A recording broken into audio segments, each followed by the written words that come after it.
Kisah ini menceritakan tentang Misumi Makoto, seorang remaja biasa yang membayangkan petualangan isekainya akan seru dan keren.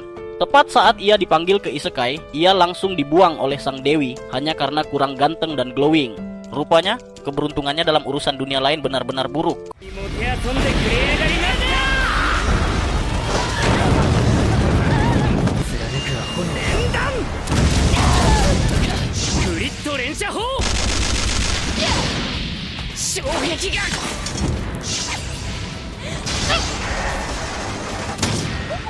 Sebelum semuanya terjadi, Makoto hidup damai di dunia biasa.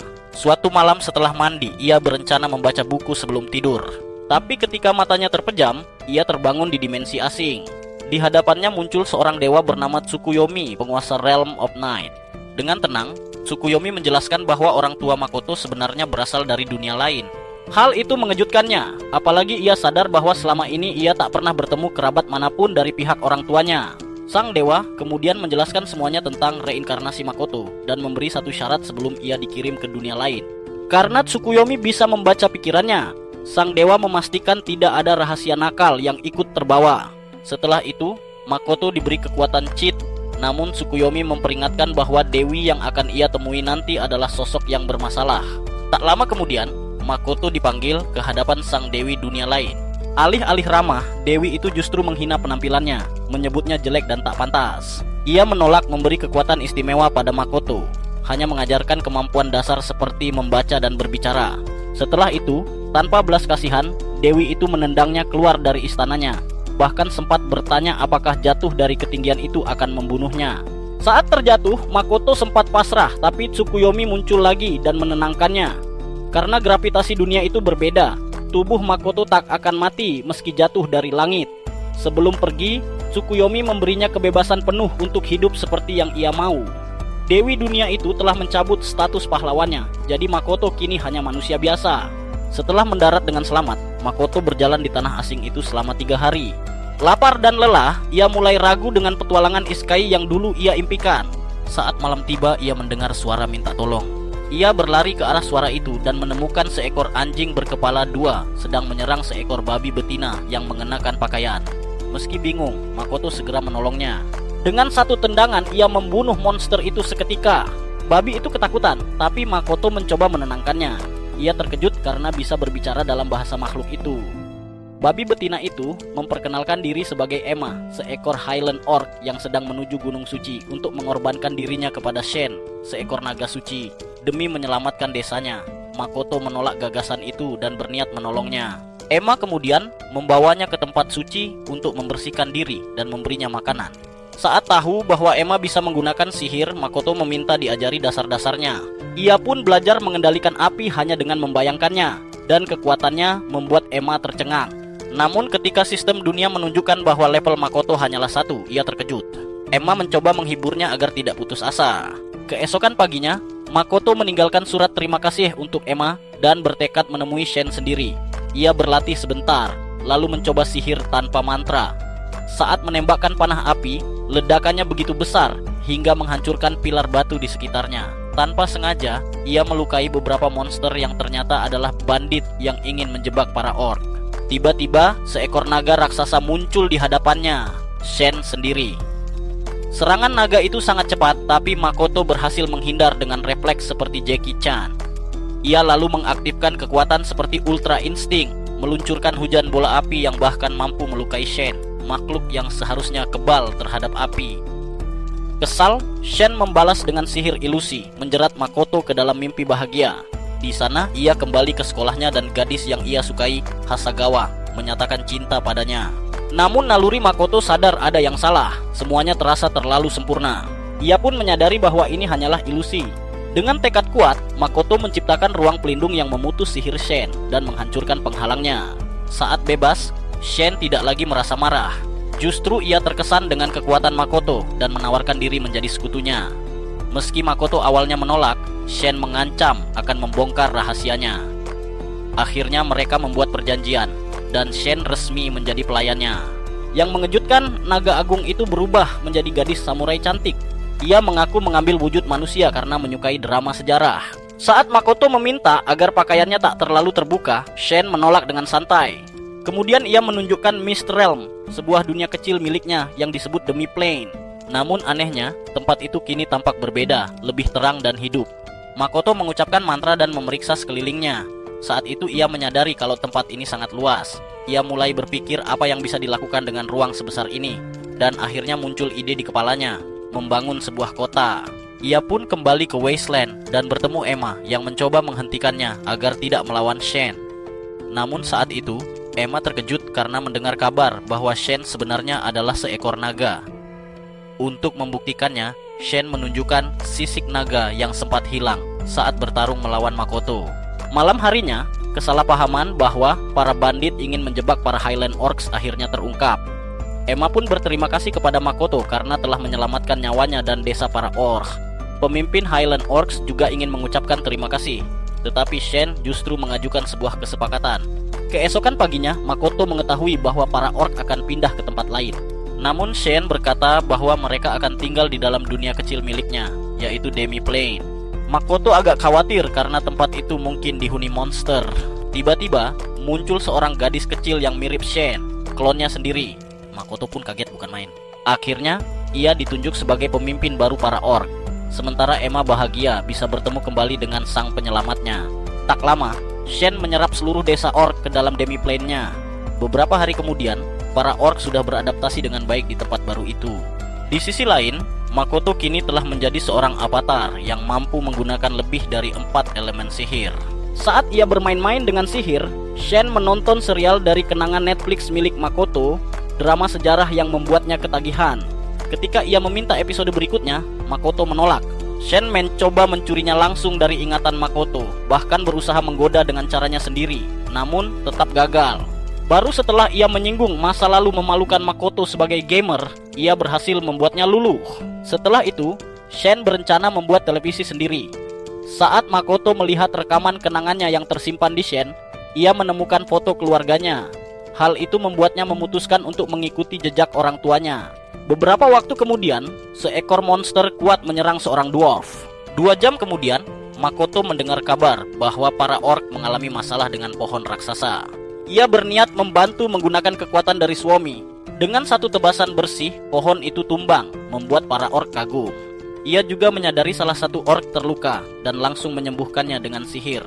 Dari situ, Makoto tahu betapa hebatnya kekuatan yang diberikan Tsukuyomi kepadanya.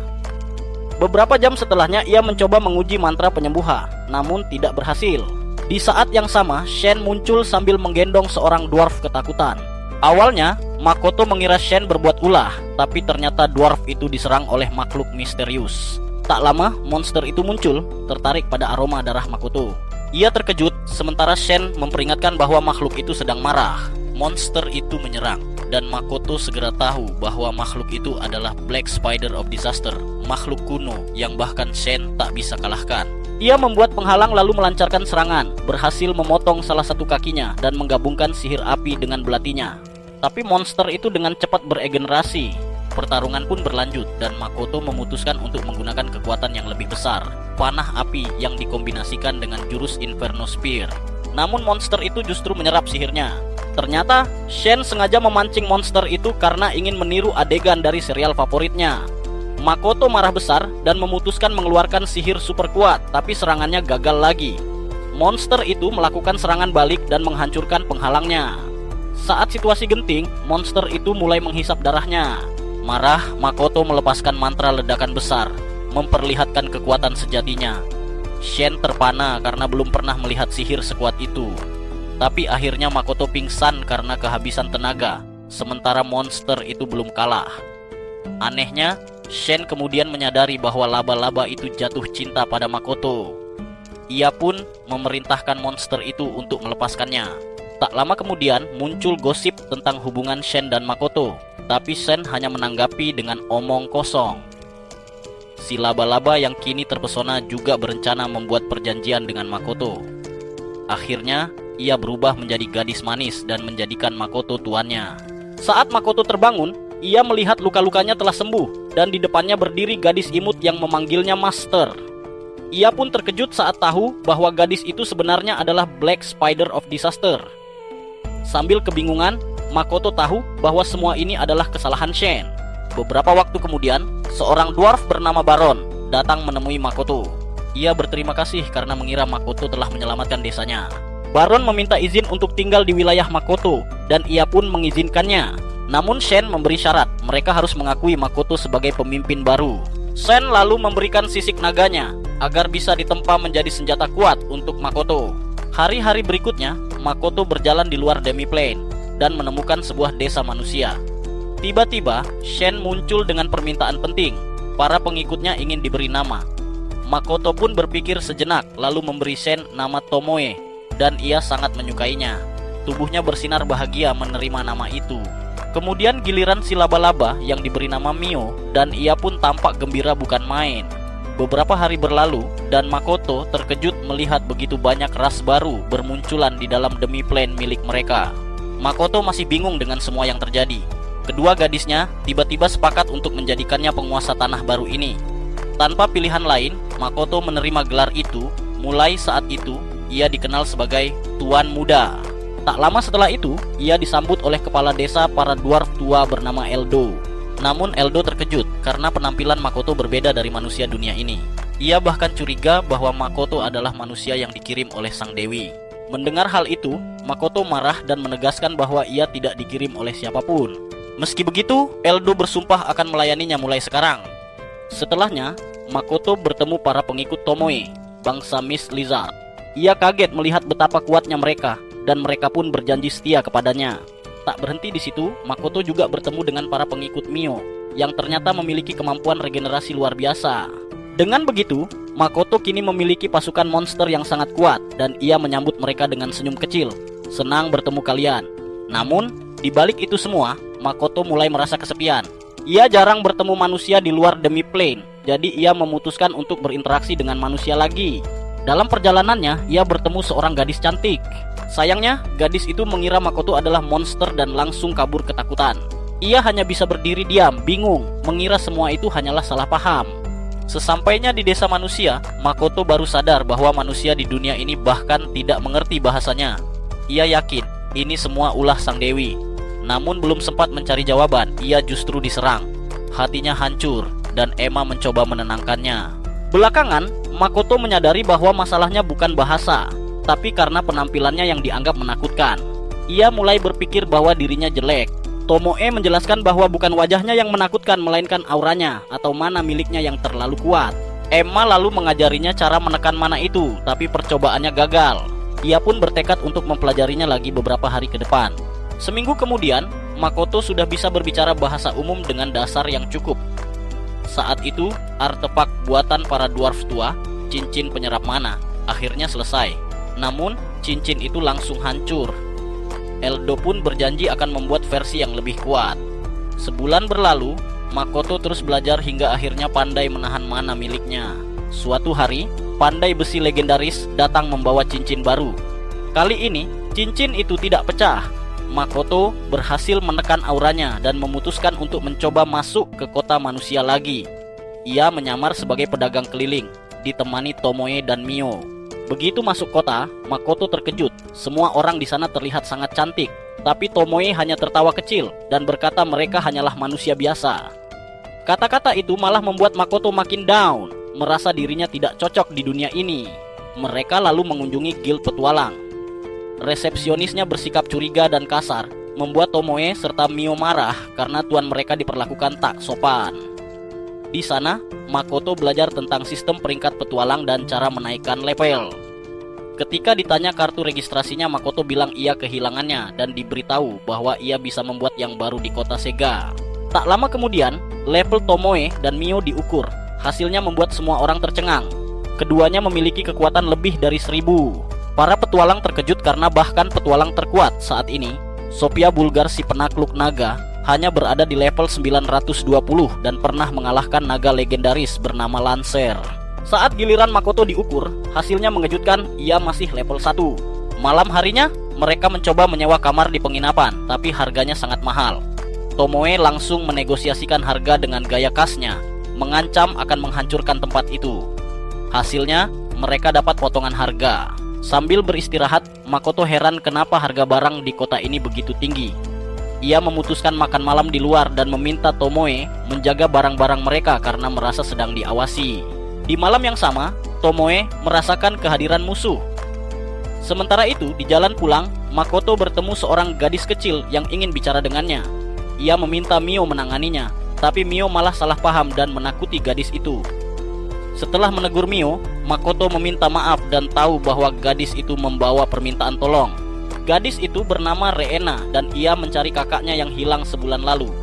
Saat itu pula, sekelompok bandit mencoba mencuri barang Makoto, tapi Tomoe sudah menunggu mereka. Ia menahan diri agar tidak membunuh, namun dua bandit tetap tewas karena kekuatannya terlalu besar. Makoto marah dan menegurnya agar lebih hati-hati. Tak lama kemudian, Reena datang membawa gambar kakaknya yang hilang. Makoto terkejut melihat wajah dalam gambar itu, mirip dengan gadis yang dulu pernah ia sukai. Beberapa jam kemudian, Makoto membaca ingatan bandit yang tertangkap dan mengetahui tempat kakak Reena ditawan. Ia memerintahkan Tomoe dan Mio untuk menyelamatkannya. Mio kagum melihat keseriusan wajah tuannya, dan Tomoe berjanji tidak akan membunuh siapapun kali ini. Namun Makoto memilih tidak ikut. Ia tahu, jika melihat gadis yang mirip dengan orang yang ia cintai itu terluka, emosinya bisa lepas kendali. Tomoe, yang telah membaca ingatan Makoto, mengerti alasannya. Keesokan paginya, Makoto meminta Reena mengendarai kereta. Ia menenangkannya, berkata bahwa kedua pelayannya sedang dalam perjalanan menyelamatkan kakaknya. Dalam perjalanan, Reena teringat masa lalu. Kakaknya, Toa, adalah seorang petualang yang berusaha melunasi utang keluarga. Suatu hari, Toa terluka parah saat mencari pedang pusaka keluarga yang hilang. Saat hampir mati, dua sosok muncul dari kegelapan, Mio dan Tomoe. Mereka datang tepat waktu dan menyelamatkannya. Setelah itu, Mio menghancurkan dinding penjara dan mereka memerintahkan Toa untuk ikut bersama mereka. Namun tiba-tiba, Ace, petualang terkuat dari Zetsu, muncul dan menanyakan apa yang sedang mereka lakukan. Sementara itu, Makoto baru saja menjual barang dagangannya. Ia memperhatikan bahwa Reena bertingkah aneh. Gadis itu tiba-tiba berkata bahwa ia lupa sesuatu di rumah. Tapi Makoto teringat Reena pernah mengatakan bahwa ia telah diusir dari rumahnya. Ia pun menggunakan sihir untuk menyelidiki dan mengetahui kebenarannya. Reena ternyata bekerja untuk para bandit. Ia memberitahu seorang petualang bahwa Makoto mendapat 500 koin emas dari hasil jualannya. Ternyata Reena dipaksa mencuri emas itu. Ia tak mau, tapi dijanjikan bahwa adiknya akan dibebaskan jika ia menuruti perintah mereka. Di sisi lain, Tomoe menantang Ace, menanyakan apakah ia berencana menyelamatkan Toa. Ace tertawa sinis, dan saat itulah mereka tahu, Ace adalah pemimpin para bandit. Tomoe membalas dengan nada meremehkan, membuat salah satu kriminal teringat padanya dan Mio. Mereka menuduh Tomoe memalsukan levelnya. Ace lalu menawarkan agar mereka bergabung dengan kelompoknya. Tentu saja mereka menolak. "Kenapa kalian mau melayani orang lemah berlevel 1?" ejek Ace. Ucapannya membuat Tomoe dan Mio marah besar. Ia telah menghina tuan mereka yang mereka hormati. Keduanya langsung menyerang, namun serangan itu dipantulkan oleh artefak ajaib milik Ace yang menciptakan penghalang kuat. Sementara itu, di penginapan, sang pemilik menyuruh Reena pergi. Tapi tak lama, Makoto muncul dan meminta maaf karena telah salah menilai temannya. Reena menangis, memohon ampun, sementara Makoto menolak memaafkan para kriminal yang telah memaksa Reena mencuri. Di sisi lain, Tomoe dan Mio mulai bertarung dengan sungguh-sungguh. Ace yang terlalu percaya diri tidak sadar bahwa kekuatannya tidak sebanding. Dalam sekejap, Tomoe menghancurkan penghalang sihirnya dan memporak-porandakan seluruh markas bandit. Bangunan itu runtuh, para tawanan pun terbebas, dan tidak ada ampun bagi siapapun yang menghadang. Mio menemukan Ace dan menamparnya keras karena telah menghina tuannya. Di waktu yang sama, Tomoe menghukum orang yang menyuruh Reena mencuri emas Makoto. Ketika debu mereda, Tomoe bertanya pada Mio, "Kau menahan kekuatanmu kan?" "Sudah tentu," jawab Mio santai. Meski sebenarnya mereka berdua hampir menghancurkan seluruh kota. Tak lama, Ace yang sudah sekarat mengancam akan membunuh Toa, namun segera menyesali kata-katanya. Ia dilempar keluar kota oleh para pelayan Makoto. Setelah itu, Tomoe dan Mio malah berdebat soal siapa yang mengalahkan lebih banyak musuh. Toa mencoba menenangkan mereka, tapi dua gadis itu justru menghancurkan separuh kota lagi tanpa bisa dihentikan siapapun. Beberapa waktu kemudian, Reena akhirnya menemukan kakaknya. Ia mendengar suara Toa, berlari memeluknya, dan menangis bahagia di tengah reruntuhan. Di penginapan, Toa berterima kasih pada Makoto yang terkejut karena wajah Toa sangat mirip dengan Hasagawa. Namun rasa kagum itu tak bertahan lama karena ia segera berencana memberi hukuman pada kedua pelayannya yang telah menghancurkan kota. Ia bertanya siapa yang memerintahkan penghancuran itu, lalu tanpa pikir panjang mereka berdua dilempar keluar jendela agar bisa merenungi perbuatannya. Beberapa hari kemudian, Makoto melanjutkan perjalanan bersama teman-teman barunya menuju kota berikutnya. Di sana, Hazal menjelaskan pada petugas resepsionis bahwa Zetsu telah hancur oleh serangan monster. Makoto terkejut melihat betapa luar biasanya kekuatan Tomoe, yang bahkan mampu mengubah ingatan hampir semua petualang, kecuali Toa dan Reena. Namun akibat ulah Tomoe, Makoto harus mendaftar ulang di kota baru itu. Sambil bercanda, ia menceritakan kisah tentang seorang samurai pengembara. Tomoe menyukainya dan memutuskan untuk melakukan perjalanan pelatihan sendiri. Mio mengira ini kesempatan emas untuk menggoda Makoto, tapi rencananya gagal total. Reena yang menyadari niatnya malah meminta maaf, membuat Mio sedikit tersipu. Tiba-tiba Makoto merasakan aura monster di sekitar. Ia meminta Mio menanganinya. Dengan mudah, gadis itu mengalahkan kawanan lebah merah, membuat para petualang lain kagum. Toa lalu meminta izin untuk mengumpulkan material berharga dari monster-monster itu. Dan meski enggan, Makoto tidak bisa menolak. Ia hanya bisa pasrah menerima tatapan sinis dari mereka semua. Perjalanan berlanjut dan rombongan Makoto diserang monster beberapa kali. Ketika monster peringkat S muncul, Makoto memerintahkan Mio untuk menyerang. Namun ia menolak karena merasa itu terlalu merepotkan. Akhirnya, Makoto sendiri yang turun tangan. Ia menggunakan busur legendarisnya dan menghancurkan semua monster dalam sekejap, membuat semua orang terpana. Setelah pertempuran itu, mereka mengumpulkan material, lalu tiba di kota Ese. Ia mendaftar ulang, namun tetap saja levelnya 1. Dari papan misi, ia menemukan permintaan khusus dari Rembrandt Trading Company yang mencari mata Ruby Eyes.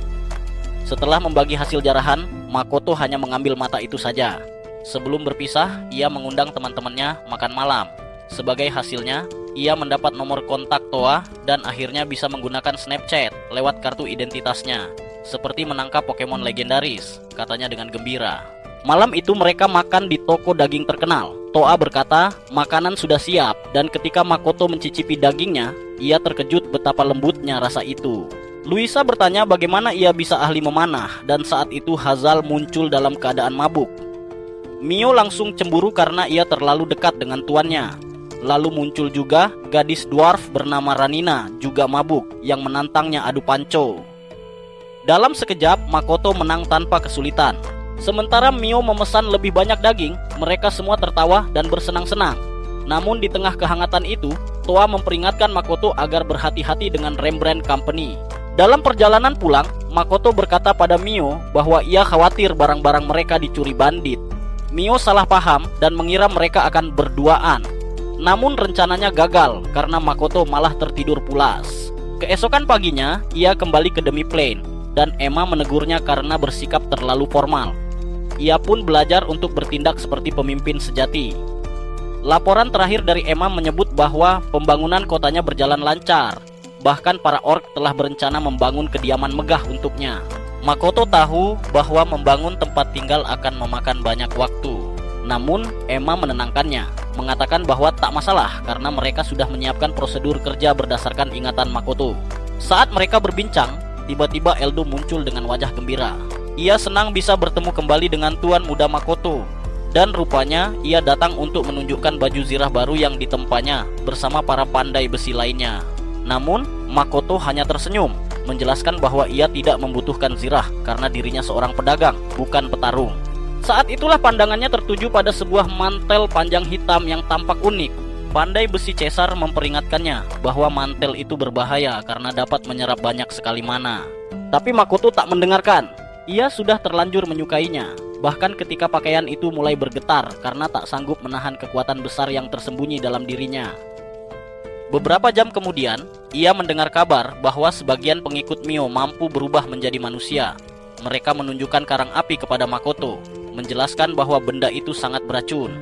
Namun Mio, dengan polosnya, langsung mencicipinya dan berkata rasanya mirip Cheetos. Beberapa hari berlalu dan Makoto memutuskan untuk menyelesaikan misi pertamanya. Ia pergi ke gedung perusahaan dagang Rembrandt di mana Morris menyambutnya. Namun tak lama kemudian, Morris berkata bahwa Makoto telah melakukan banyak kesalahan dalam prosedur. Ia pun kebingungan. Sementara itu, di Guild Petualang, seseorang bertanya siapa yang mengambil misi dari perusahaan Rembrandt. Waktu mundur sedikit dan kita melihat Makoto bertemu seorang pria bernama Patrick. Makoto memperkenalkan diri sebagai petualang peringkat E yang baru tiba di kota Sia kemarin dan berniat membangun bisnisnya sendiri. Patrick terkejut mendengar hal itu. Ia mengira petualang level 1 tidak mungkin bisa mengalahkan monster berkekuatan tinggi. Tapi setelah menyadari bahwa Makoto benar-benar memiliki mata ruby hasil buruannya, Patrick pun meminta maaf atas sikap kasarnya. Dari situ, Makoto tahu bahwa Patrick membutuhkan mata ruby tersebut untuk membuat obat khusus, karena istri dan putrinya terkena penyakit kutukan tingkat 8. Tanpa pikir panjang, Makoto menawarkan bantuan. Ia berjanji akan memperkenalkan Patrick pada temannya, sang alkemis Hazal. Bantuan itu membuat keluarga Rembrandt berutang budi kepadanya, dan para pegawai mereka pun bersyukur karena keluarganya bisa diselamatkan. Saat itu, Makoto sadar bahwa keluarga Rembrandt bukanlah orang jahat seperti yang dikabarkan. Setelah urusan itu selesai, Makoto berencana mendaftar sebagai pedagang resmi. Di Guild Pedagang, ia mengetahui bahwa harus melewati 2 ujian, 1 ujian tertulis dan 1 ujian praktik. Ketika tahu bahwa buku panduan ujian harganya 2 koin emas, Makoto sempat terkejut. Tapi akhirnya ia tetap membelinya. Setelah membaca sekilas, ia yakin bisa lolos dengan mudah dan langsung meminta agar tes dimulai saat itu juga. Ujian tertulis pun berlangsung. Makoto menyadari pertanyaannya bahkan bisa dijawab oleh anak sekolah dasar. Pengawas ujian, Tuan Slim, awalnya yakin bahwa Makoto takkan bisa menjawab soal sulit. Namun ternyata dalam waktu singkat, Makoto berhasil mendapat nilai sempurna, hal yang belum pernah terjadi sebelumnya. Lalu ia diberi daftar bahan untuk ujian praktik. Tuan Slim yakin Makoto akan gagal karena levelnya terlalu rendah. Namun Makoto teringat bahwa ia masih memiliki banyak bahan langka di dalam simpanannya. Berkat itu, ia lolos kedua ujian dan resmi menjadi pedagang dunia ini. Sang resepsionis pun mengucapkan selamat. Sementara itu, Tomoe sedang melakukan pelatihan dan memburu monster kuat. Ia bahkan membunuh kepiting raksasa dan berencana memakannya. Tak lama kemudian, Tomoe mendengar bahwa Mio masuk ke ruang ingatan. Ia panik, takut Mio akan memakan ingatan Makoto. Saat sampai di sana, ia bertemu Emma yang menjelaskan bahwa Mio hanya sedang menerjemahkan ingatan sang master satu persatu. Tomoe pun diperintahkan untuk membantu meski ia enggan. Beberapa waktu setelah itu, Tomoe berencana menonton drama sejarah, tapi malah ditegur oleh Mio. Untuk mengalihkan topik, ia bertanya tentang perkembangan Mio dan menduga bahwa Mio berhasil menggoda Makoto, tapi ternyata tidak.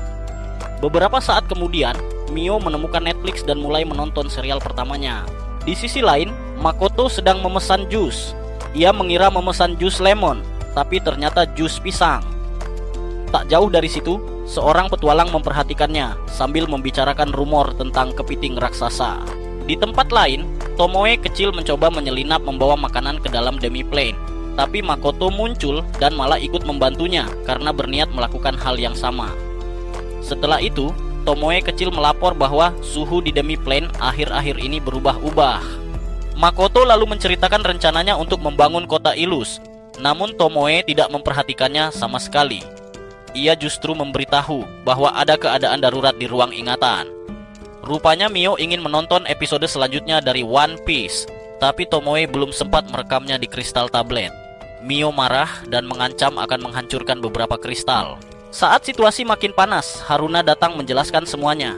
Makoto sudah menduga bahwa Tomoe lah biang keroknya. Meski begitu, pertengkaran tetap berlanjut hingga Makoto turun tangan. Ia memerintahkan Mio mengembalikan kristal milik Tomoe dan meminta Tomoe menjelaskan alasan mereka bertengkar. Akhirnya Mio mengaku bahwa ia kini menjadi penggemar berat One Piece. Makoto hanya bisa tersenyum, ia tak bisa menyalahkannya, karena dirinya pun penggemar One Piece sejati. Malam pun tiba. DC, gadis-gadisnya tahu tentang pekerjaan pertama sang master. Ketika Makoto mengatakan ia lelah dan ingin tidur, mereka malah menggoda. Akhirnya Makoto memilih tidur di sofa. Tak lama, ia menerima pesan dari Hazal yang berjanji akan membantunya dalam pekerjaan berikutnya. Sementara itu, gadis-gadisnya tertidur pulas, bermimpi tentang anime dan drama sejarah kesukaan mereka. Keesokan harinya, Makoto bertemu dengan Hazal, yang dengan senang hati membantunya dalam pekerjaan baru itu. Saat itu, muncul seorang petualang yang menyimpan dendam terhadap Patrick Rembrandt. Malam sebelumnya, Patrick dan kepala pelayannya telah membunuh orang yang mengutuk keluarganya. Kembali ke masa kini, Makoto dan Hazal terkejut mengetahui bahwa pekerjaan mereka ternyata untuk Rembrandt Trading Company. Tak lama kemudian, Patrick Rembrandt sendiri muncul, membuat Hazal panik. Setelah itu, Hazal diberi bahan-bahan untuk membuat obat khusus, dan Makoto belajar bahwa pembuatan obat ajaib itu ternyata cukup sederhana. Hazal mulai merapal mantra, sementara Makoto diam-diam membantunya. Proses itu membuat Makoto teringat pada serial Breaking Bad dan ia bercanda ingin menjadi Jesse Pinkman berikutnya. Setelah 1 dosis selesai, Morris, kepala pelayan Patrick, membawanya kepada tuannya.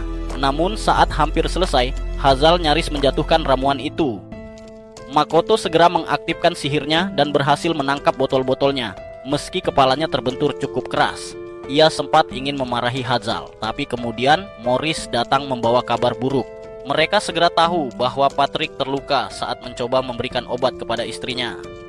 Hazal menduga penyakit itu memiliki sihir kutukan yang terjalin di dalamnya. Patrick pun menceritakan kisah sedih tentang bagaimana istrinya berubah menjadi monster. Awalnya hanya pilek biasa, lalu rambutnya mulai rontok hingga wajahnya tak lagi dikenali. Makoto kemudian meminta izin untuk menangani masalah itu sendiri. Patrick menolak karena ia tak mau menempatkan petualang level 1 dalam bahaya. Tapi Hazal meyakinkannya, mengatakan bahwa Makoto adalah orang yang membunuh makhluk bermata rubi. Di kamar istri Patrick, Makoto mulai menyiapkan rencananya. Ia menggunakan obat yang tumpah untuk memancing sang istri keluar.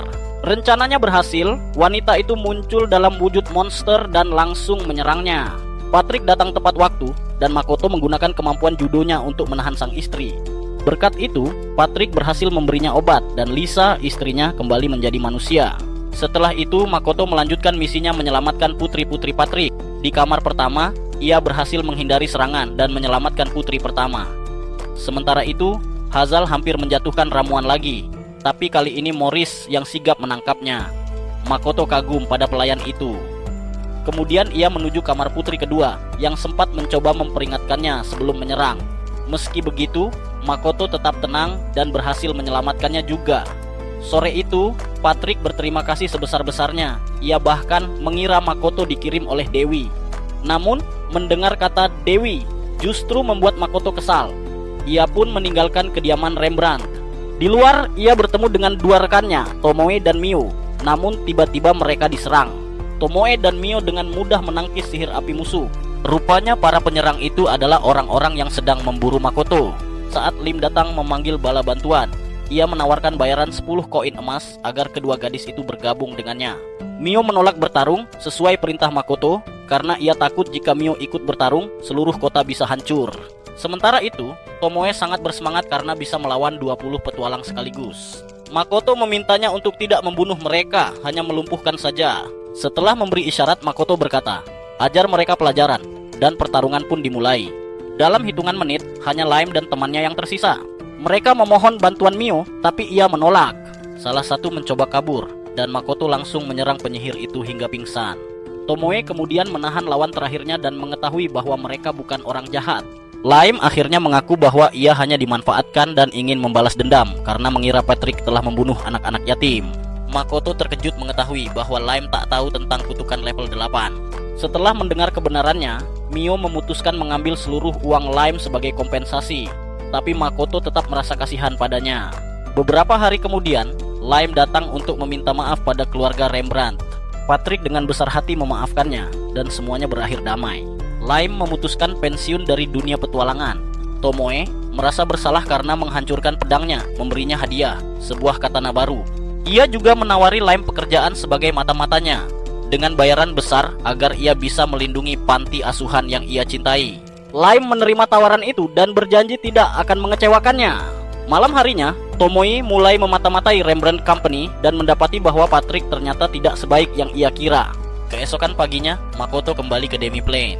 Saat sarapan, Emma memberitahu bahwa para prajurit kehilangan rasa percaya diri setelah berlatih bersamanya dan kedua gadis itu. Ketegangan meningkat saat Tomoe dan Mio mulai berdebat, membuat Makoto khawatir mereka akan menghancurkan seluruh tempat itu. Ia pun memerintahkan Tomoe berbicara dengan para pengikutnya, sementara ia dan Mio pergi mengunjungi kaum Oors. Di sana, Ia mendengar keluhan para orc yang frustrasi karena tak bisa menyentuh Makoto dalam latihan. Ia pun mulai berpikir bagaimana cara mengatasinya. Mio tiba-tiba menemukan tomat di demi plan dan Makoto menyarankan agar ia memasaknya menjadi hidangan lezat. Lalu Tomoe melapor bahwa kaum kadal menghadapi masalah serupa. Mereka juga kehilangan semangat. Makoto menyadari bahwa berbagai ras di tempat itu jarang saling berbagi informasi. Saat Tomoe berkata bahwa ia punya rencana, Makoto hanya bisa menghela napas. Karena biasanya, ide Tomoe berarti satu hal, masalah baru akan datang. Beberapa jam kemudian, para orc dan manusia kadal berkumpul di arena latihan. Tomoe ingin mengadu para petarung terkuat dari masing-masing ras dalam duel 1 lawan 1. Dari pihak ORC tampil Agaras, sementara dari pihak manusia kadal muncul Lidi. Begitu Tomoe kecil memberi tanda dimulainya pertarungan, Lidi langsung menyerang dengan sihir air. Agaras menangkisnya menggunakan penghalang sihir, lalu dengan cepat membalas. Serangannya begitu kuat hingga menghancurkan sebagian arena. Namun, Lidi masih berdiri, berusaha membalikkan keadaan dan berhasil melukai Agaras. Tapi dengan sisa tenaga terakhir, Agaras melancarkan pukulan telak yang membuat Lidi pingsan. Agaras dinyatakan sebagai pemenang dan para orc pun bersorak gembira. Melihat itu, Tomoe justru menatap mereka dengan kecewa. Ia menyebut para orc tidak punya harapan dan bertanya kenapa mereka tidak bisa menjadi lebih kuat. Salah satu orc mencoba menjawab, tapi Tomoe tidak menyukai jawabannya. Ia berkata hanya menginginkan prajurit tangguh di sisinya. Makoto merasa Tomoe sudah terlalu keras, tapi gadis kecil itu tak menghiraukannya. Ia kemudian mengumumkan bahwa mulai sekarang, setiap 7 hari sekali akan diadakan pertandingan individu antar ras. Tujuannya agar mereka saling berkomunikasi dan tumbuh lebih kuat bersama. Setelah itu, Tomoe meminta Makoto memberi pidato untuk menyemangati semua orang. Dengan kata-kata singkat namun penuh keyakinan, Makoto berhasil membangkitkan semangat mereka. Keesokan harinya, para gadis kembali mendaftar di Guild Petualang, dan Tomoe mengetahui bahwa dirinya masih kalah kuat dari Mio. Ia kesal, sementara Sarah, sang resepsionis, meminta bantuan pada Makoto. Rupanya banyak petualang yang terluka akhir-akhir ini, dan Makoto tahu itu karena ulahnya. Ia pun berencana menebus kesalahan dengan melatih kelompok Toa agar menjadi petualang tangguh. Ia menyerahkan tugas itu pada Tomoe, dan gadis itu berjanji akan memenuhi keinginan tuannya. Beberapa jam kemudian, pelatihan dimulai. Tomoe memberi tugas yang hampir mustahil, membuat kelompok Toa kelelahan dan nyaris menyerah. Mereka bahkan harus melawan monster peringkat A yang mematikan. Saat mereka hampir tewas, Tomoe menghentikan pertarungan dan memarahi mereka karena bertindak bodoh. Ia tahu kelompok itu punya potensi besar, tapi mereka belum tahu cara bertarung dengan benar. Tomoe kemudian menanyai Hazal, kenapa ia tak menggunakan sihir serang. Setelah itu, ia mulai mengajarkan strategi sederhana. Hazal diminta membuat jebakan menggunakan sihir tanah dan racun. Luisa diperintahkan mencari tempat dengan pandangan luas untuk memanah dari kejauhan. Saat penghalang pelindung dilepaskan, Luisa menembak monster-monster itu satu persatu.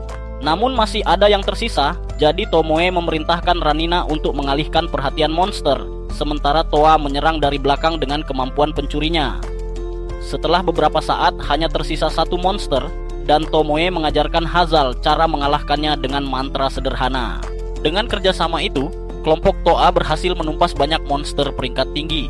Hazal bahagia melihat timnya makin kuat, tapi tanpa sengaja ia menyentuh cakar beracun dari salah satu bangkai monster. Setelah memastikan mereka selamat, Tomoe berkata bahwa mereka kini cukup kuat, namun tugas berikutnya adalah memburu ratusan monster tanpa bantuannya. Ia berpamitan dan berkata akan menunggu mereka di guild. Saat Sarah tahu bahwa Tomoe meninggalkan kelompok Toa di hutan Shadowtail, ia kaget hutan itu hanya bisa ditaklukkan oleh petualang terkuat. Tapi tak lama kemudian, kelompok Toa muncul di guild dengan selamat. Mereka lulus ujian dan akhirnya dikenal sebagai petualang terkuat di Sea. Sementara itu, Makoto meminta Mio mencari bunga ambrosia di hutan Tina karena ia sedang sibuk dengan urusan lain. Keesokan paginya, Makoto mengunjungi Patrick Rembrandt untuk menyewa tempat usaha. Patrick setuju membantu dan memerintahkan Morris mencarikan lokasi yang cocok. Beberapa hari sebelumnya, Makoto telah menjelaskan pada Tomoe bahwa ia ingin membuka toko di wilayah Patrick agar tidak dicurigai oleh kerajaan Aon yang bisa saja menuduhnya melakukan spionase. Patrick mencurigai niat Makoto, namun tetap ingin menolongnya. Ia kemudian memberitahu tentang kota netral yang tidak berada di bawah kendali kerajaan manapun. Makoto pun bersemangat untuk membuka perusahaan dagangnya sendiri dan menjadi pedagang papan atas. Sementara itu, Sekelompok petualang berjalan di hutan Tinak, diawasi oleh dua gadis misterius.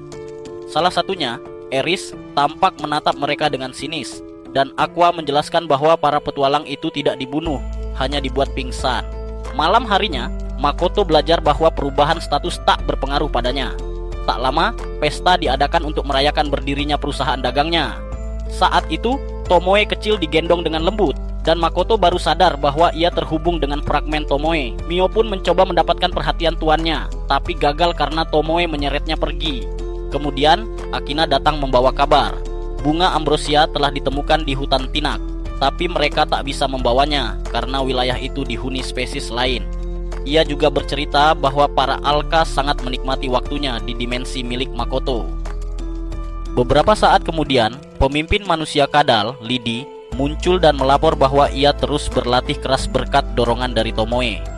Makoto memuji tempat itu sebagai lokasi yang indah. Baron yang mendengar hal itu merasa iri pada gadis-gadis Makoto karena ingin ikut berpetualang juga. Sebagai gantinya, Makoto menawarkannya untuk mengelola toko di sini. Tak lama, Terry sang orc datang mengucapkan terima kasih karena Makoto masih mengingatnya. Ia kini bertugas menuntun para petualang menuju kota Ucer. Namun percakapan mereka terhenti karena para penghuni lain juga ingin bicara dengan tuan mereka. Sementara itu, Mio tampak sedih karena belum sempat membahas bunga ambrosia. Beberapa detik kemudian, semua menyadari aura Makoto menghilang. Mio panik, mengira tuannya mati, tapi Tomoe mencoba menenangkannya. Lalu terlihat Makoto tengah berlatih memanah di suatu tempat. Mio lega mengetahui ia masih hidup, sementara Makoto bingung kenapa mereka begitu khawatir. Tomoe menjelaskan bahwa selama berlatih panahan, Makoto telah mati berkali-kali. Itulah sebabnya kesadarannya sering terguncang. Makoto tidak menyadari apa yang telah ia lakukan salah. Mereka lalu menjelaskan bahwa seseorang hanya bisa melepaskan kesadarannya saat mati mendadak. Mendengar itu, Mio langsung menangis. Namun, Makoto buru-buru menenangkannya dan berkata kalau dirinya sebenarnya masih hidup. Tomoe kemudian menjelaskan bahwa biasanya jumlah mana seseorang memiliki batas, tapi entah mengapa Makoto justru terus meningkat dengan kecepatan yang tak masuk akal. Mendengar itu, Makoto terkejut dan bertanya apa akibatnya. Tomoe menjawab bahwa kekuatan mananya akan terus naik dan suatu hari ia bisa menjadi sekuat sang dewi sendiri. Makoto terdiam, terkejut sekaligus takut. Tomoe menambahkan bahwa jika Dewi sampai tahu hal ini, dia pasti akan berusaha melenyapkan Makoto. Karena itu, Tomoe menyarankan agar mereka segera membuat baju zirah yang bisa menyerap kelebihan mana milik Makoto. Sementara itu, Makoto mencoba menahan mananya menggunakan mantra Kai sampai zirah itu selesai dibuat. Hari-hari berlalu dan ia benar-benar kelelahan. Masih banyak yang harus ia lakukan sebelum membuka tokonya. Malam itu, ia teringat bagaimana Mio mencoba menghiburnya karena mengira Makoto sedih. Ia tak lagi bisa memanah seperti dulu. Saat sedang melamun, Makoto melihat sebuah kantong melayang di udara. Ia sempat mengira sedang berhalusinasi. Saat menghampiri, ia disangka sebagai ras demi human. Tak lama, seorang wanita cantik muncul dan Makoto baru sadar bahwa ia sudah masuk ke kawasan distrik merah. Wanita itu mengajaknya masuk, tapi sebelum sempat terjadi apa-apa, Mio dan Tomoe muncul dan menyeret Makoto pulang. Di kamarnya, Makoto tahu kalau dirinya dalam masalah besar. Ia berencana kabur, tapi Mio sudah menutup semua jalan keluar. Kedua gadis itu tampak kecewa. Mio lalu bertanya dengan mata berair, "Apakah kami tidak cukup bagimu, Tuan?" Makoto bingung.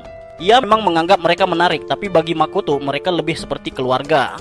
Namun sebelum sempat menjelaskan, keduanya mulai menanggalkan pakaian dan mendekatinya dengan niat yang jelas. Panik, Makoto langsung mengaktifkan sihir es dan kabur melalui gerbang kabut. Di luar, ia bertemu Emma yang kaget melihat pakaiannya hancur berantakan dan penuh benang laba-laba merah muda. Ia langsung menebak bahwa Makoto sedang melarikan diri dari gadis-gadisnya. Keesokan paginya, Makoto menerima perlengkapan baru yang mampu menekan mananya. Tapi belum sempat beristirahat, Mio tiba-tiba muncul. Ia meminta maaf karena telah membuat Makoto marah semalam, dan Makoto pun memaafkannya. Setelah itu, mereka berbicara tentang bunga ambrosia dan memutuskan untuk mencarinya bersama. Mereka berangkat menuju hutan Tinak. Di sana, Makoto menyadari ada yang mengikuti mereka. Mio segera melancarkan mantra agar para petualang itu kehilangan jejak. Saat mereka melangkah lebih dalam, tanah menjadi licin. Makoto secara refleks melindungi Mio, membuat gadis itu tersipu senang. Namun momen itu hancur ketika dua ogger hutan tiba-tiba menyerang. Amarah Mio meledak. Aura mereka membuat para petualang menemukan lokasi tersebut. Salah satu ogre, Aris, menyerang Makoto tanpa pikir panjang. Ia terpaksa melarikan diri. Saat mencoba menenangkan keadaan, muncul seorang wanita. Ternyata dia wanita dari distrik Merah Semalam. Situasi makin kacau saat Aqua meluncurkan misil api ke arah mereka. Makoto terpaksa mundur karena tahu Mio tak akan berhenti sebelum membunuh semuanya. Dalam keputusasaan, ia memanggil Tomoe lewat sihir telepati, memohon bantuan. Sebagai imbalan, Tomoe meminta izin untuk mengembangkan pembuatan katana dan pertanian padi di dunianya. Ia pun memberitahu cara menenangkan Mio. Makoto berpura-pura membakar para petualang dan memindahkan mereka ke kota ilusinya, lalu melukai dirinya sendiri agar Mio bisa menyantap energi favoritnya. Perlahan, Mio kembali sadar. Pertarungan pun berlanjut. Saat arena melancarkan sihir es, Mio membalas dengan sihir kegelapan, menyerap mana musuhnya. Makoto menembakkan sihir cahaya dan menghancurkan senjata mereka. Tak lama, Makoto menjelaskan kepada para Forest Ogre bahwa ia bukan musuh. Setelah kesalahpahaman selesai, mereka mengundangnya ke desa mereka. Di sana, Makoto terkejut melihat seluruh desa dilindungi penghalang gaib. Ia disambut oleh Nilgistri, perwakilan para tetua, yang menjelaskan bahwa mereka bukan elf, melainkan leluhur bangsa itu. Namun putranya, Adano, menatap Makoto penuh curiga karena penghalang desa mulai melemah sejak kedatangannya. Untuk menenangkan suasana, Aqua mengumumkan bahwa akan diadakan pesta penyambutan. Saat pesta dimulai, Mondo, sang guru Aqua dan Aris, muncul dan menyalami Makoto. Dalam beberapa detik, Mio langsung cemburu karena Mondo memegang tangan tuannya selama 32 detik, lebih lama 1 detik dari dirinya. Ia pun meninju Mondo keluar rumah sambil berteriak bahwa ia pantas mati. Beberapa jam kemudian, Makoto meminta Mio menyelidiki Adano dan Mondo. Ia menemukan bahwa Mondo masih hidup dan memancarkan aura mana tanah yang kuat. Tak lama, jaring sihirnya menangkap percakapan rahasia. Adano ternyata bekerja sama dengan para iblis. Malam harinya, pesta diadakan untuk menghormati Makoto. Namun suasana berubah ketika Adano tiba-tiba dicekik oleh Mondo. Dari tubuh Adano, muncul monster mengerikan, seorang lich. Makoto dengan cepat menyadari hal itu dan menghadapi makhluk tersebut. Sihir kutukan sang lich tak berpengaruh padanya. Dengan serangan balasan cepat dan tepat, Makoto akhirnya berhasil mengalahkan sang monster. Makoto berkata bahwa ia tak perlu khawatir, karena ia tak berniat membunuh musuhnya.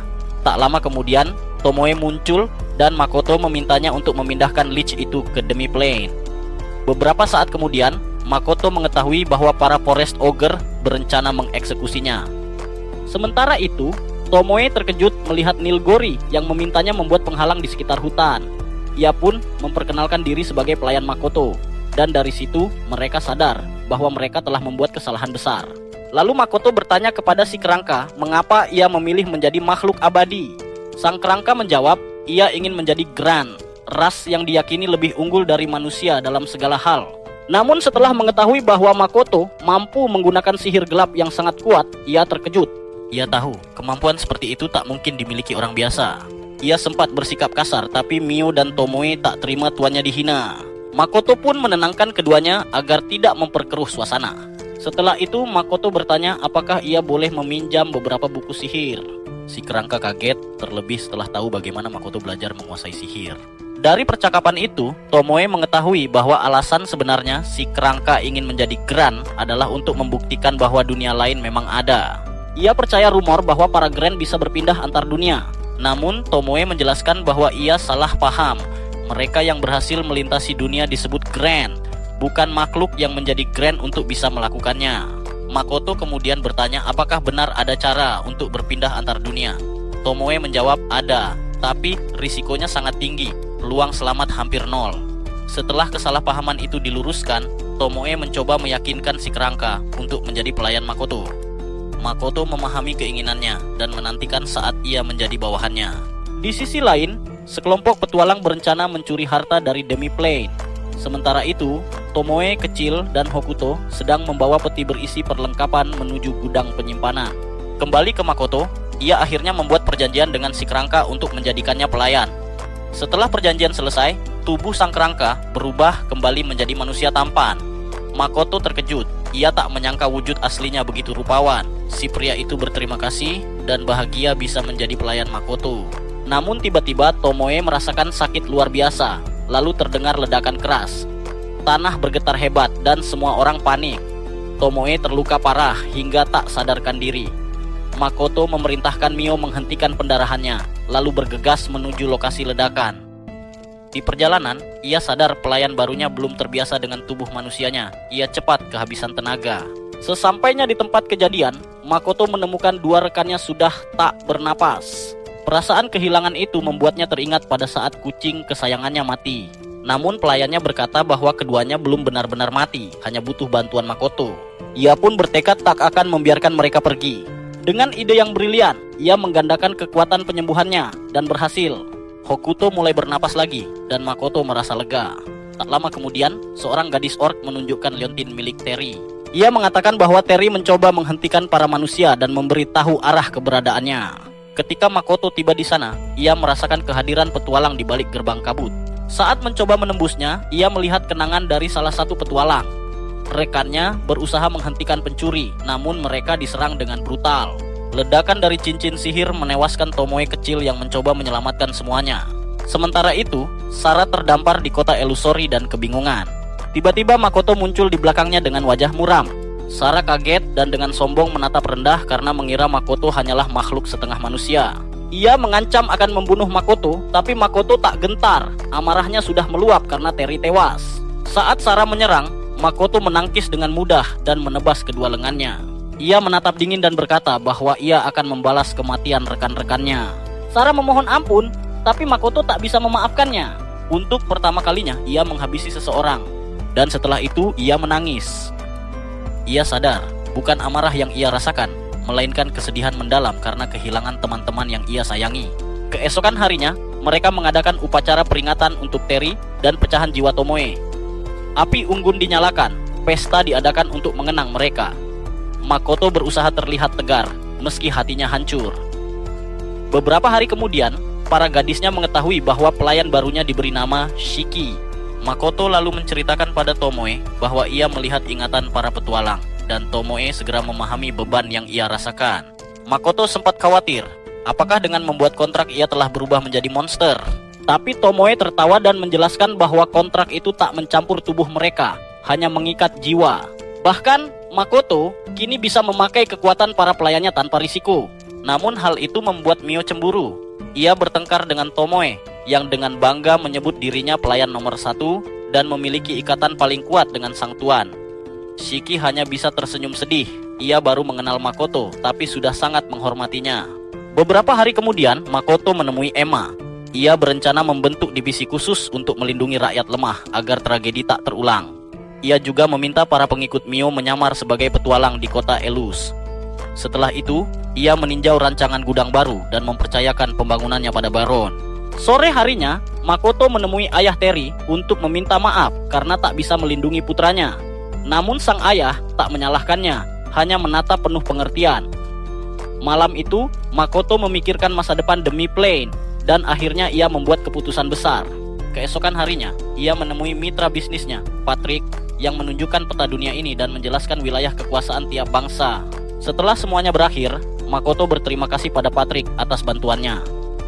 Kali ini, ia memutuskan untuk memperlihatkan wajah aslinya. Patrick dan pelayannya terkejut, tapi Patrick hanya tersenyum, berkata bahwa kepercayaannya pada Makoto tidak akan berubah. Siang harinya, Makoto menjelaskan pada kedua gadisnya bahwa kali ini Shiki akan menemaninya dalam misi berikutnya. Alasannya sederhana, Shiki dulunya manusia, dan Makoto ingin mencegah kedua gadisnya menghancurkan kota tanpa sengaja. Selain itu, ia juga berencana mempelajari sihir dan memahami dunia ini lebih dalam. Makoto tahu para gadisnya akan bosan tanpa dirinya, jadi ia memberikan hadiah perpisahan. Mereka senang ketika tahu bahwa Makoto telah menyimpan serial favorit mereka dalam kristal ajaib. Tak lama, Makoto mendengar bahwa Tomoe telah mengundang para ogre hutan untuk tinggal di dunia semi-dimensi mereka. Sore harinya, ia bersiap untuk berangkat dan mengucapkan salam perpisahan pada teman-temannya.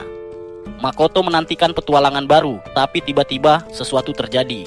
Ia ditemukan oleh sang dewi, dan dalam sekejap tubuhnya dipindahkan ke medan perang yang asing.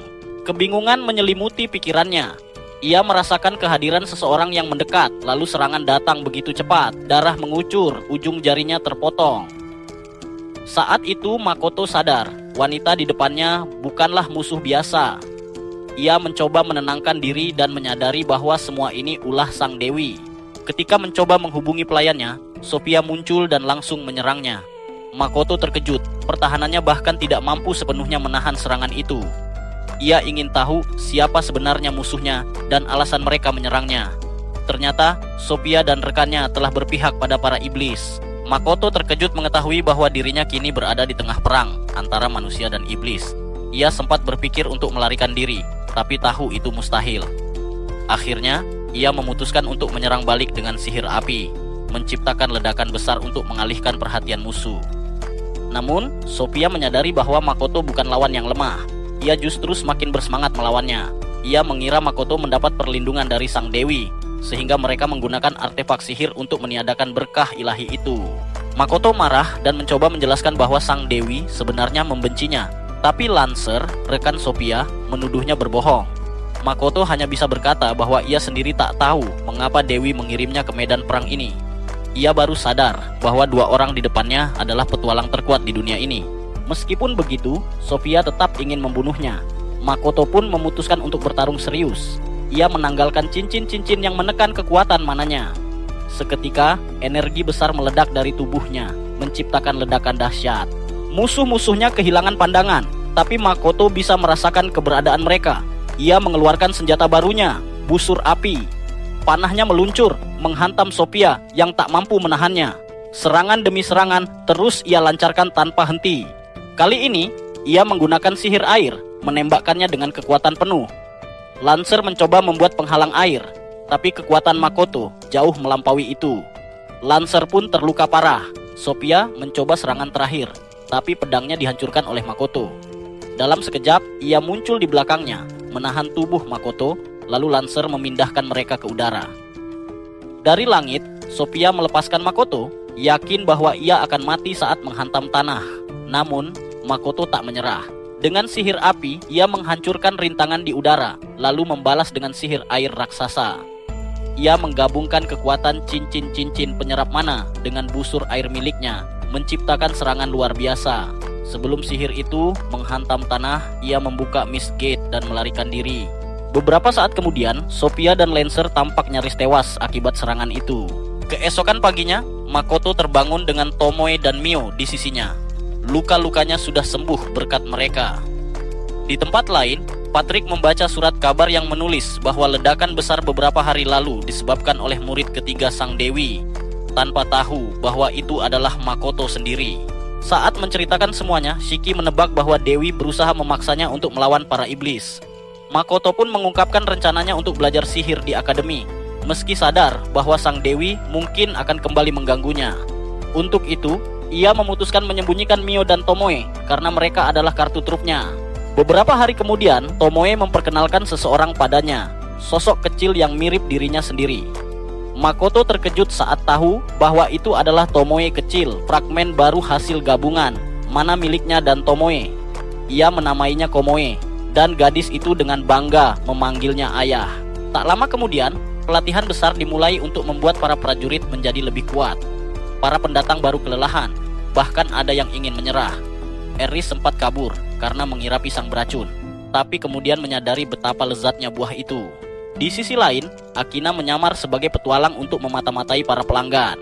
Sementara itu, toko milik Makoto di Seiga resmi dibuka. Beberapa manusia mengeluh karena semua pegawainya adalah demi human, tapi Baron menunjukkan kemampuannya memperbaiki senjata, membuat pelanggan terkesan. Berkat bantuan Mio dan Tomoe, toko Makoto menjadi sangat populer. Barang-barangnya murah dan berkualitas tinggi, membuat para petualang tak bisa menolak. Tak lama, Patrick pun mendengar kabar tentang toko itu dan terkesan dengan kesuksesan Makoto. Segalanya berjalan damai, dan dalam ketenangan itu, Makoto mendengar bahwa ada dua pahlawan lain dari dunianya yang kini hidup di dunia ini. Ia tak berencana menemui mereka dulu, ingin fokus mempelajari dunia ini lebih dalam.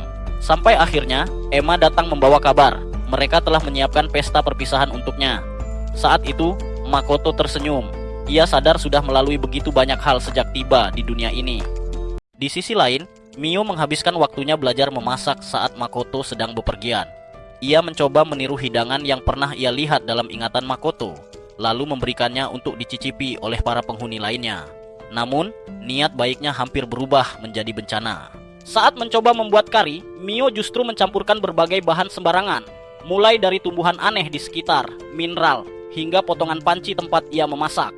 Meski sadar hasilnya jauh dari sempurna, Mio tetap mencicipi masakannya sendiri dan berkata bahwa rasanya tidak terlalu buruk meski ia harus memaksakan logika untuk menelannya. Ia bahkan berpendapat bahwa batu pun bisa dimakan, membuat orang lain kebingungan. Tomoe yang melihat itu pun bertanya apakah ia benar-benar serius belajar memasak. Dengan santai, Mio menjawab bahwa baginya cukup tahu cara menggunakan api. Tidak puas dengan jawaban itu, Tomoe meminta demonstrasi sederhana, memanggang roti. Namun hasilnya justru lebih parah. Roti tersebut hangus total hingga tak layak dimakan. Sementara itu, di tempat lain, Makoto sedang menikmati makan siang berupa daging berwarna biru sambil tenggelam dalam pikirannya. Ekspresi wajahnya yang kurang menyenangkan saat makan menarik perhatian pemilik tempat itu. Sang pemilik menegurnya agar setidaknya terlihat menikmati makanan meskipun bahannya terlihat aneh. Ia meyakinkan bahwa rasanya sebenarnya sangat enak. Makoto pun meminta maaf dan menjelaskan bahwa ini adalah pertama kalinya ia mencoba makanan seperti itu. Ia mengakui rasanya enak meski teksturnya aneh, bahkan ia menduga itu mungkin daging slime. Mendengar itu, sang pemilik terkesan dan menebak bahwa Makoto adalah seorang petualang. Penasaran, Makoto bertanya bagaimana cara menangkap slime. Sang pemilik menjelaskan bahwa ia baru saja mengajukan permintaan ke guild, jadi Makoto bisa mencarinya di sana. Makoto menjawab bahwa meskipun ia terdaftar sebagai petualang, ia lebih fokus sebagai pedagang. Ia lalu membayar makanan dan informasi tersebut dengan 1 koin emas, membuat sang pemilik terkejut karena jumlahnya sangat besar. Meski sebenarnya Makoto tidak punya uang pecahan yang lebih kecil. Sesampainya di guild, Makoto menyadari bahwa ia belum memiliki peringkat yang cukup untuk mengambil misi slime. Saat itu, ia mendengar keributan di konter. Seorang gadis sedang mengeluhkan sebuah tempat bernama Kastil Reruntuhan, nama yang kebetulan sama dengan judul lagu yang ia sukai. Gadis itu ingin meminta bantuan untuk mengalahkan sekelompok bandit berbahaya, berjumlah lebih dari 100 orang. Namun, tidak ada petualang yang mau menerima misi tersebut. Resepsionis menyarankan agar ia menunggu hingga bulan depan karena kekurangan tenaga. Mendengar itu, gadis tersebut semakin putus asa. Ia menjelaskan bahwa para bandit sudah membunuh banyak orang, bahkan masa depan desanya kini terancam. Ia berteriak marah, mempertanyakan betapa kejamnya dunia, sementara ia hanya berdoa kepada Dewi. Seorang petualang menanggapi dengan dingin, mengatakan bahwa jika doa saja cukup menyelamatkan orang, maka tidak akan ada yang perlu menjadi petualang. Ucapan itu memicu kemarahan gadis tersebut hingga ia menyerang pria itu. Namun, sang petualang tetap tenang dan menjelaskan bahwa mereka bukanlah pedang Dewi yang bisa mengorbankan nyawa demi keyakinan atau emosi. Mereka hanya bekerja untuk hidup dan yang bisa mereka lakukan hanyalah mengevakuasi orang-orang. Dengan hati hancur, gadis itu mencoba pergi sambil menangis, namun tanpa sengaja menabrak Makoto dan menyuruhnya menyingkir. Tak lama setelah itu, Makoto menyadari bahwa ia sedang diikuti oleh sekelompok orang sejak dari kedai, tertarik pada koin emas yang ia gunakan. Situasi berubah menjadi berbahaya ketika gadis tersebut hampir diserang. Namun, Makoto datang tepat waktu dan menyelamatkannya, sekaligus mengobati luka seorang pemuda yang bersamanya. Diketahui bahwa gadis itu bernama Lana, dan pemuda tersebut adalah Eto, seorang manusia serigala. Makoto sempat terkejut karena bayangannya tentang manusia serigala sangat berbeda. Ia membantu Eto keluar dengan melewati tembok karena pintu tidak memungkinkan. Sambil itu, ia berbicara dengan Lana tentang kelompok bandit tersebut. Lana menceritakan dengan penuh emosi bahwa bandit itu bahkan membunuh pejuang terkuat di desanya beserta istrinya yang sedang hamil hanya karena dianggap merepotkan. Bahkan jika desa mereka menyerahkan semua harta, tidak ada jaminan mereka akan selamat. Saat Eto sadar, ia bertanya apakah guild akan membantu. Namun Lana hanya bisa menggeleng. Makoto terdiam sejenak, mengingat bahwa di dunia ini, kematian sudah menjadi hal biasa, sesuatu yang sangat berbeda dari dunia asalnya. Dengan helaan napas panjang, Makoto akhirnya memutuskan untuk membantu mereka. Lana menjelaskan bahwa perjalanan akan memakan waktu beberapa hari jika memutar gunung. Namun tanpa ragu, Makoto menggendong mereka berdua dan memilih menembus pegunungan secara langsung. Dengan satu lompatan besar dan kecepatan luar biasa, mereka berhasil tiba sebelum malam tiba. Lana segera pergi untuk memperingatkan desanya, sementara Makoto dan Eto berbicara berdua. Makoto menyadari banyak orang terluka dari aroma darah di sekitarnya. Eto terkejut dengan kemampuan indera Makoto, terlebih karena ia mengaku hanya seorang pedagang. Makoto juga mengungkap bahwa ia tahu Eto sebenarnya sudah sadar sejak awal, namun pura-pura tidak sadar karena merasa bersalah telah menyeret Lana ke dalam bahaya. Tak lama, mereka merasakan kehadiran para bandit. Eto memperingatkan bahwa terlalu berbahaya bagi Makoto untuk menghadapi mereka sendirian dan bertanya mengapa ia mau melakukan semua ini. Dengan tenang, Makoto menjawab bahwa nama yang digunakan para bandit itu berasal dari lagu dari negeri jauh yang ia kenal, dan ia tidak suka melihat nama itu digunakan oleh orang jahat. Di sisi lain, Mio masih terus berlatih memasak, namun usahanya kembali berujung kacau. Ia tanpa sengaja meracuni lebih banyak penghuni toko, bahkan merusak tempat itu. Salah satu bahan yang ia gunakan ternyata adalah makhluk kecil dari tanah tandus yang menyamar sebagai sayuran dan menggunakan daunnya seperti pedang. Sebelum Mio benar-benar membahayakan nyawa seseorang, Tomoe akhirnya punya ide. Ia menyarankan agar Mio berkeliling dunia untuk belajar memasak dan mengenal bahan-bahan dengan benar. Mio menyambut ide itu dengan penuh semangat. Sementara itu, penghuni toko justru merasa jauh lebih lega karena mereka tidak perlu lagi mencicipi masakan buatannya. Kembali ke Makoto, dari kejauhan ia melihat sebuah perkemahan kecil milik para bandit. Dengan tenang, ia kembali mengenakan topengnya, lalu mengaktifkan kemampuan Kai of Silence. Dalam sekejap, anak panah melesat ke arah sekelompok bandit. Sisanya diserang dengan panah api yang meledak, namun Makoto tetap mengendalikan kekuatannya agar tidak membunuh siapapun. Semua itu ia lakukan hanya sebagai peringatan, terutama untuk sang pemimpin bandit, agar tidak lagi sembarangan menggunakan nama Song. Setelah itu, Makoto kembali ke kota dan bertemu dengan Shiki. Ia diberitahu bahwa mereka telah menemukan penginapan yang cukup layak, meski harganya mencapai 3 koin emas per malam. Makoto merasa itu agak mahal, namun Shiki menjelaskan bahwa para pahlawan dari Limia dan Gritonia selalu diperlakukan dengan sangat baik. Maka, sebagai sesama pahlawan yang dipanggil, sudah seharusnya Makoto juga mendapatkan perlakuan serupa. Hal itu membuat Makoto penasaran tentang dua pahlawan lainnya. Ia mulai bertanya-tanya kapan waktunya tiba untuk bertemu dengan mereka. Pikirannya pun melayang ke masa lalu.